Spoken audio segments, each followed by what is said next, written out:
کیا آپ کی زندگی میں کوئی کام بار بار مشکل سا لگ رہا ہے؟ امتحان ہو، رزق ہو یا کوئی بڑی پریشانی، کبھی کبھی ایسا لگتا ہو کہ بالکل ناممکن ہو، تو اس کے بارے میں اللہ کے رسول صلی اللہ علیہ وسلم نے ایک خاص دعا فرمائی ہے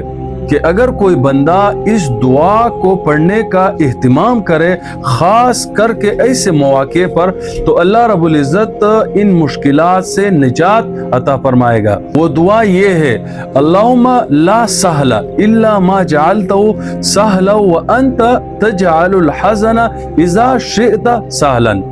یہ ایک مختصر سی دعا ہے، لیکن اگر کوئی بندہ اس کو ایسی مشکلات کے اوقات میں، جو کبھی انسان ایسے مواقع میں پھنس جائے، اس وقت انسان ان دعاؤں کا اہتمام کرے